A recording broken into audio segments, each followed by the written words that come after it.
ચાતુર્વર્ણ્ય ચાતુર્વર્ણ્ય સમજી લઈએ. વેદ, ઉપનિષદ, ગીતા કે કોઈ પણ પ્રકારનું તમારું ધર્મ એ વ્યક્તિની બાબતો સૂચવે છે. વ્યક્તિમાં 3 પ્રકારના ગુણ હોય: સત્વ, રજસ, તમસ. એના આધારે વ્યક્તિની 3 પ્રકારની પ્રકૃતિ થાય: વાત, પિત્ત, કફ.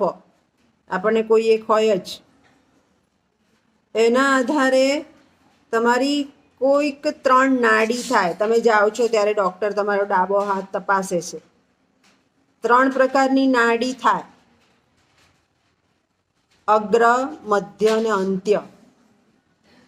આ 3 પ્રકારની નાડીના આધારે ઓળખે છે તમને કે તમારો સ્વભાવ કેવો છે અને તમને કયા પ્રકારની કુદરતી રીતે અંદર બોન્ડ છે.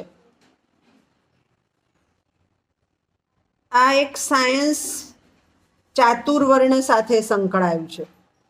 વેદમાં વર્ણ પ્રથા બતાવી છે: બ્રાહ્મણ, ક્ષત્રિય, વૈશ્ય, શૂદ્ર.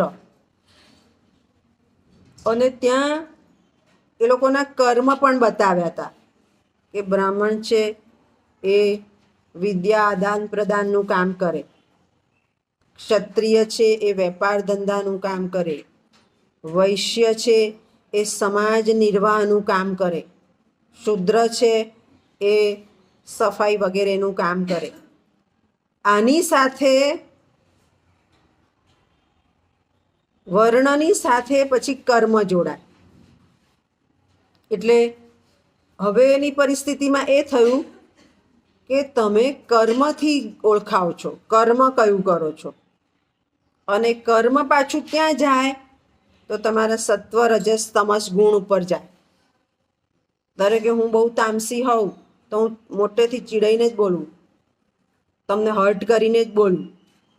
એ જે તામસી ગુણ છે એ વર્ણ વ્યવસ્થામાંથી આવેલો ગુણ છે કે આખી પેઢી તામસી હોય એટલે ત્યાં પણ તામસ આવે. કર્મ કરો સારું તો તમારો એ ગુણ પણ બદલાય છે. એટલે હવેના સમયમાં કર્મને મહત્ત્વ આપ્યું કે કર્મથી પણ વ્યક્તિ પોતાની અંદર રહેલી ડેફિશિયન્સી, ઉણપ જે છે બદલી શકે છે. અને બદલ્યા પછી વ્યક્તિના વ્યક્તિત્વનો નિખાર જોવા મળે છે. સૌ પ્રથમ 4 વર્ણ, ત્યાર પછી વ્યક્તિના કર્મ, એમાં પણ કર્મ, અકર્મ, વિકર્મ. ત્યાર પછી વ્યક્તિના 3 ગુણ, સત્વ, રજસ, તમસ.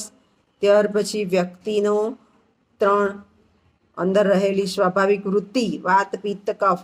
હમણાં તમને માથું દુખતું હોય કે શરદી થઈ હોય તો તમે પોતે જ કહેશો બેન હમણાં નહીં, કાલે જવાબ આપીશ.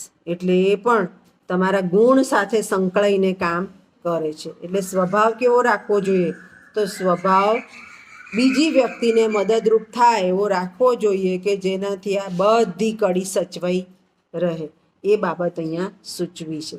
ખ્યાલ આવી ગયો? સમજ પડી ગઈ?